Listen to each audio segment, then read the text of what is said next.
Shalom, my friends. Right now, in this very moment, millions of Americans are drowning in financial chaos. Credit card debt has surpassed $1.17 trillion across this nation. Families are losing sleep, marriages are crumbling under the weight of bills, and people are working harder than ever yet, feeling like they're running on a financial treadmill that goes nowhere. But here's what most financial experts won't tell you. Your money problem isn't actually a money problem. It's an order problem. And the ancient wisdom hidden in the Torah holds a divine blueprint that Wall Street doesn't want you to discover. A principle so powerful that when you understand it, everything changes. The Hebrew word seder doesn't just mean order, it means divine arrangement, cosmic alignment, the very structure that separates blessing from curse. When God created the universe, the first thing he did wasn't create light, it was create order out of chaos.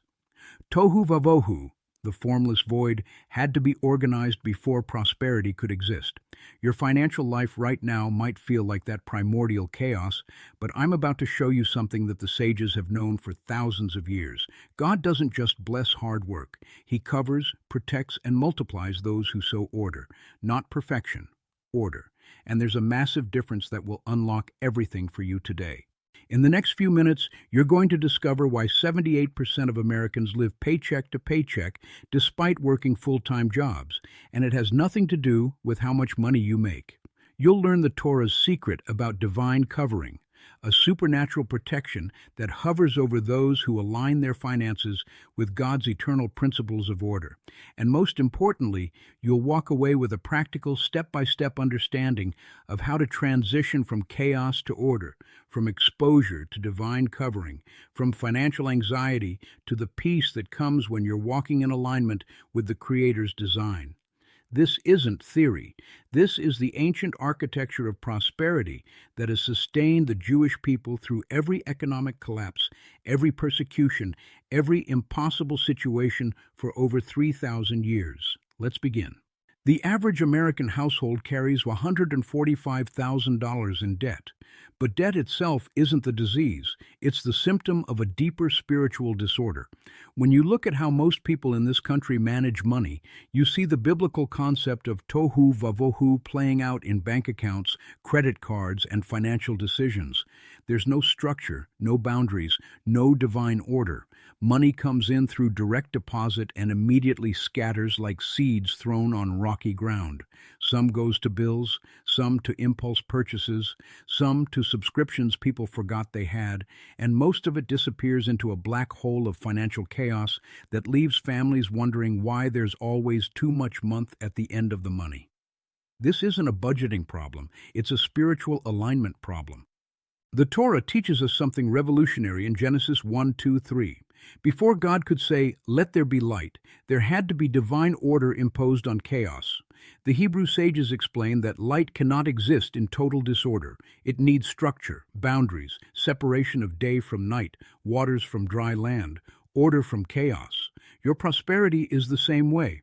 You can work 3 jobs, get a raise, win the lottery, or inherit money. But if you're operating in financial chaos, that money will never produce lasting fruit. It will slip through your fingers like water through a sieve. Why? Because blessing cannot take root in disorder. The divine covering that protects and multiplies wealth only descends upon those who have created the conditions for it. And that condition is called seder, divine order. What does financial chaos look like in practical American terms? It's the person with 7 different credit cards who doesn't know the balance on any of them. It's the family who makes $75,000 a year but can't explain where $60,000 of it went. It's the business owner with revenue coming in but no system to track it, categorize it, or steward it according to biblical principles.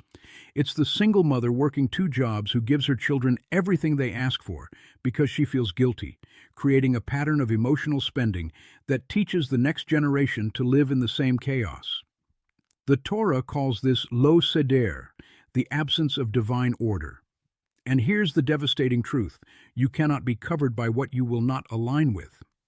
God's shadow of protection, his divine covering that deflects financial disaster and attracts blessing, only rests upon those who demonstrate they value order enough to implement it.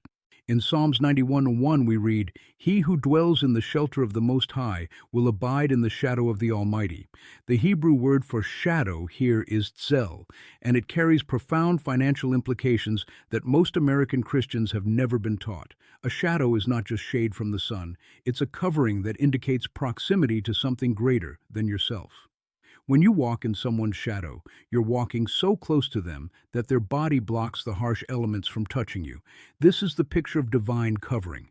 God's presence so close to your finances that His protection surrounds everything you touch. But here's the catch that the passage reveals. You must dwell in the shelter first. You must position yourself in the place of order before the shadow comes. Strategized maintaining depth while weaving Torah principles into American financial context.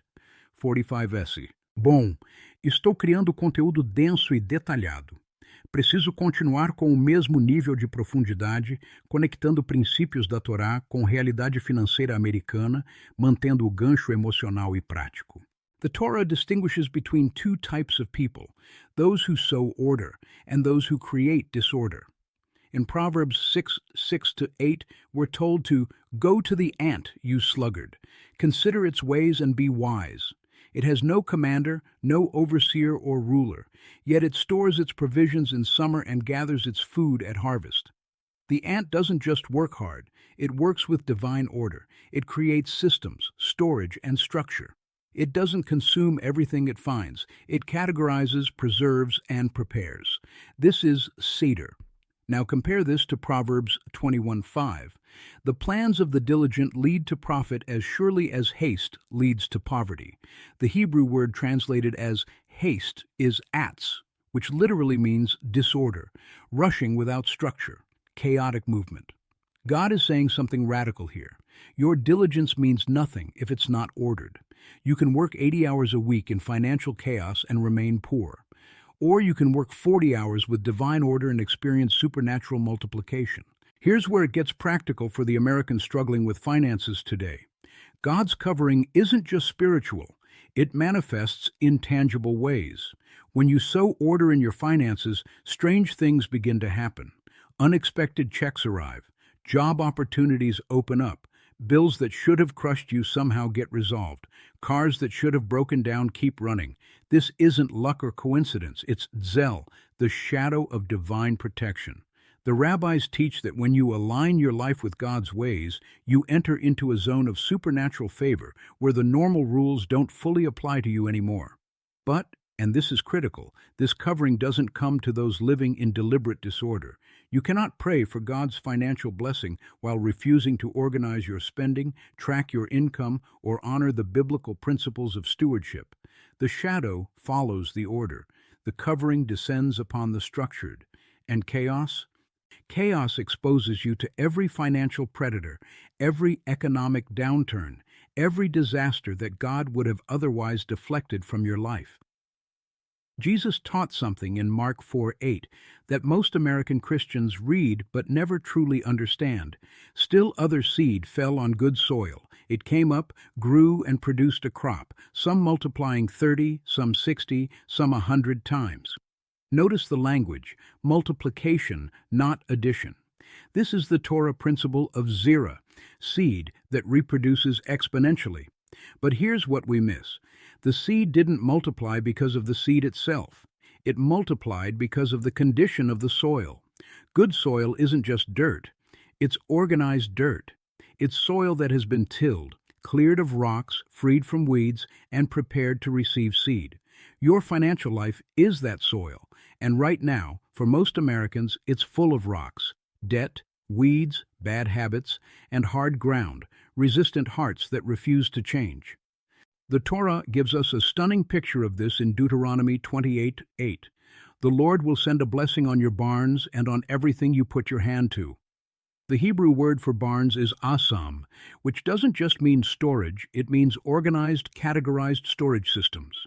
God promises to bless your asam, your financial order, your organized systems. He doesn't promise to bless your chaos.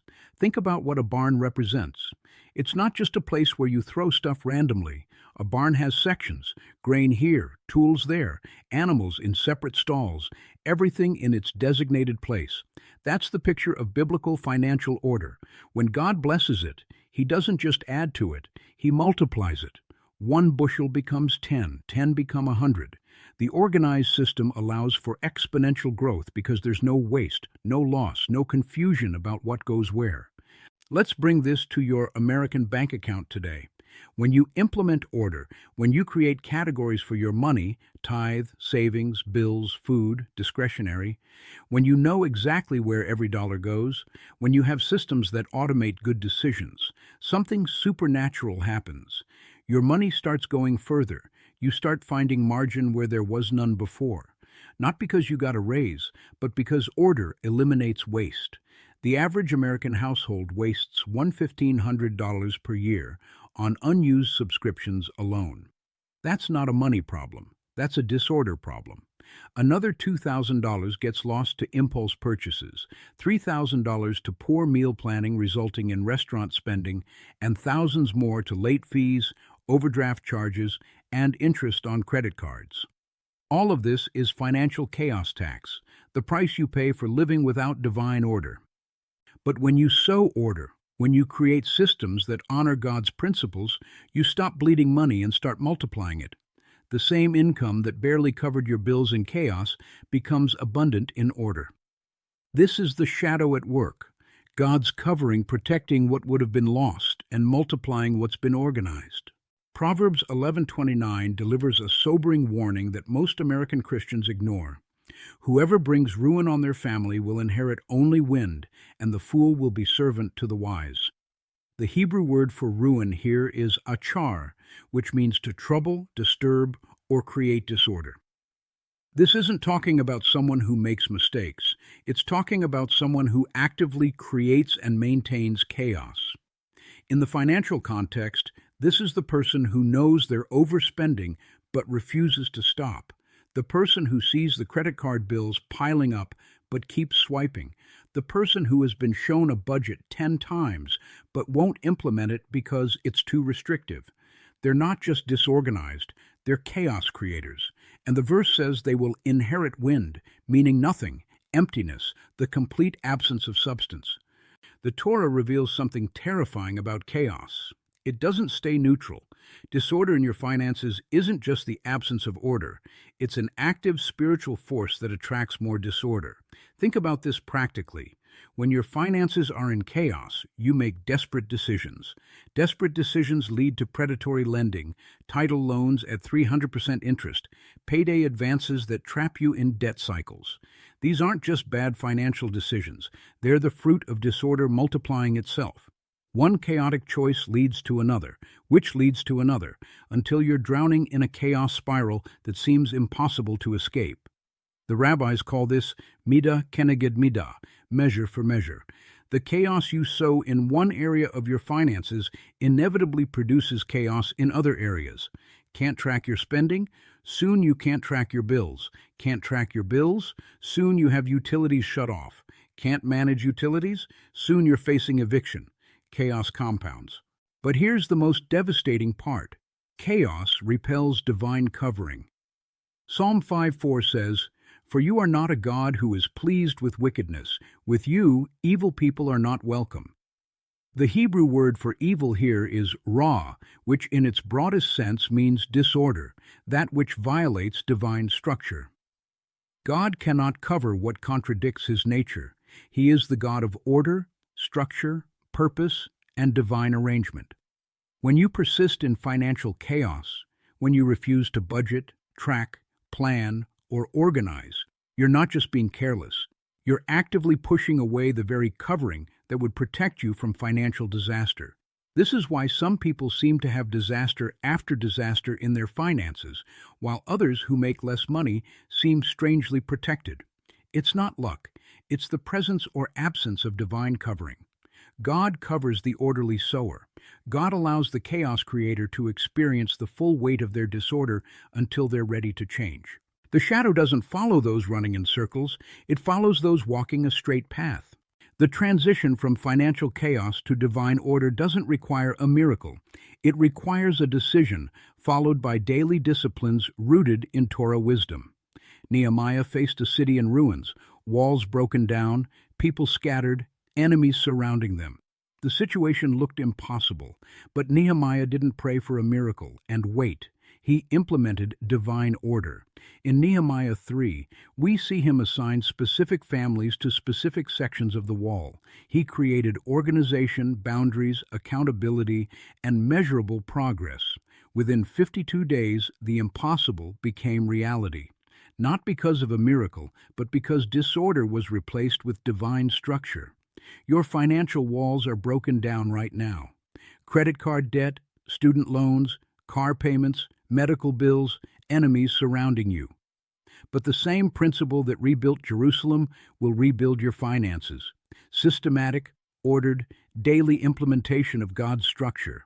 Start with what the Torah calls hachanah, preparation and proper arrangement. Proverbs 24:27 instructs, "Put your outdoor work in order and get your fields ready. After that, build your house."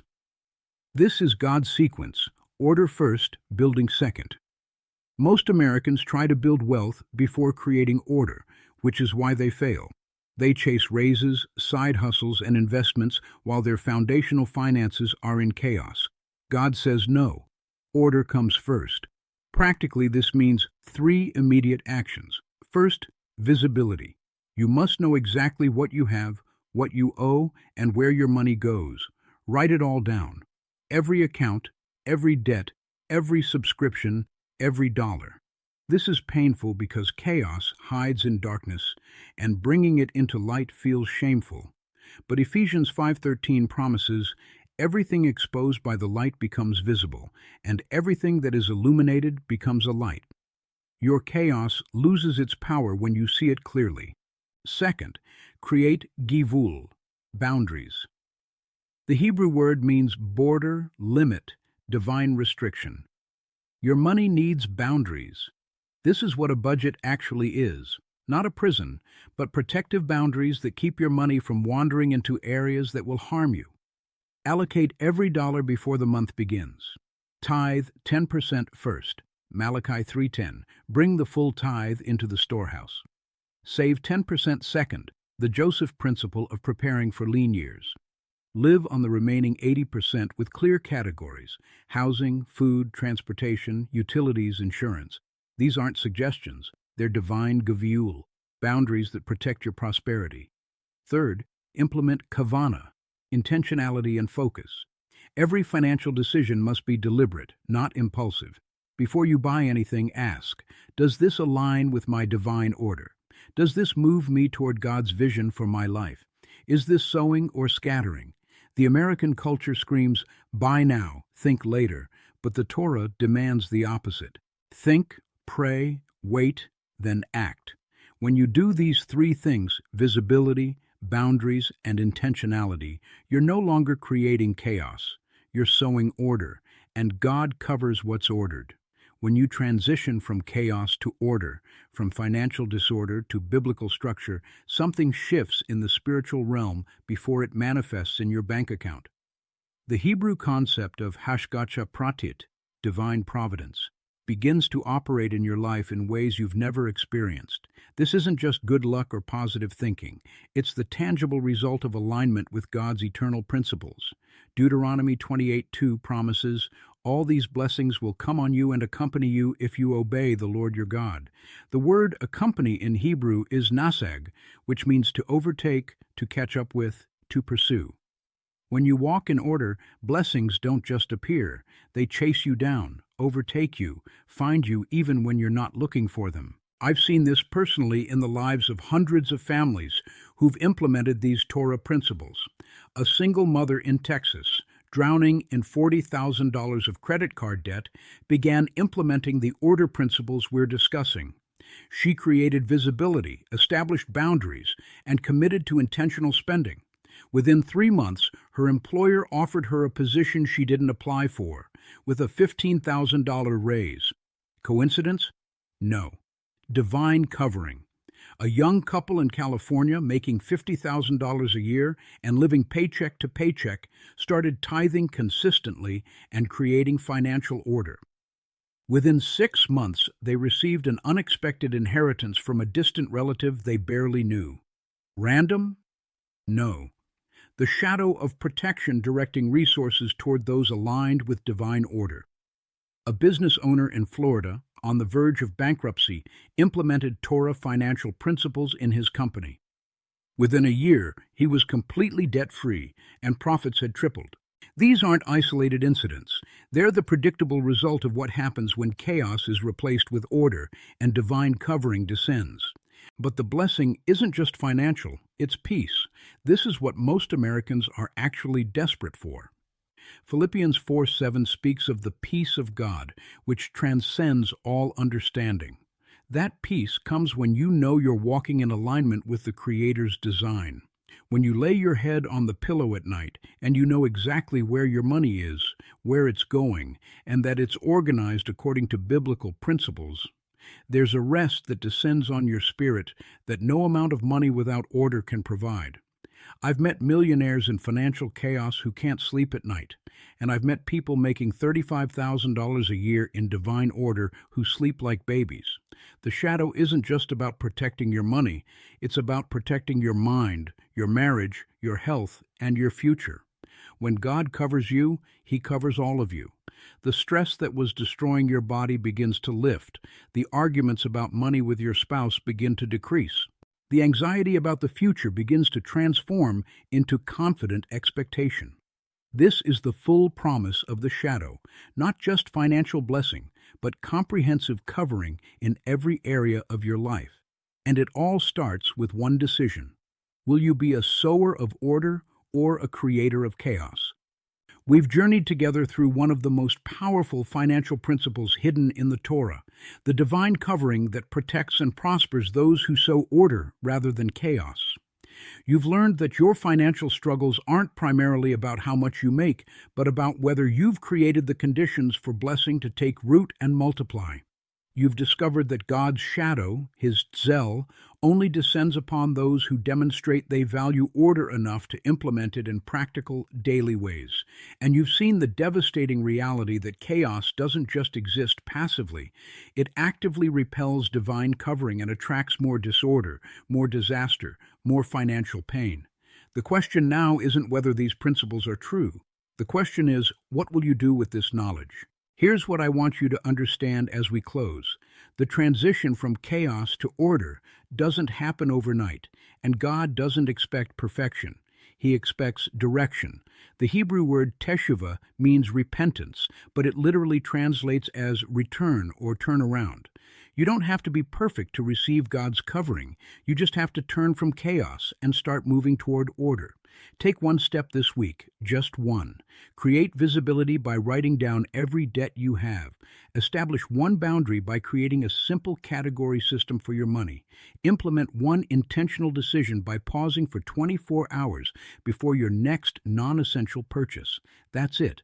One step toward order is one step under the shadow. And once you're under that shadow, God begins to work in ways that will astound you.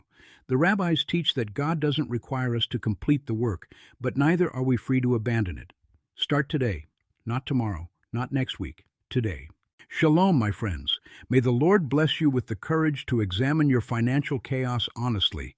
May He give you the strength to implement divine order even when it's uncomfortable. And may His shadow, His zel, descend upon your life, covering your finances, protecting your family, and multiplying everything you put your hand to. Remember, God covers the orderly sower, not the chaos creator. Which one will you choose to be? The decision is yours, but the blessing is His. Until next time, walk in order, walk in peace, and watch as the shadow of the Almighty transforms everything you touch. Amen.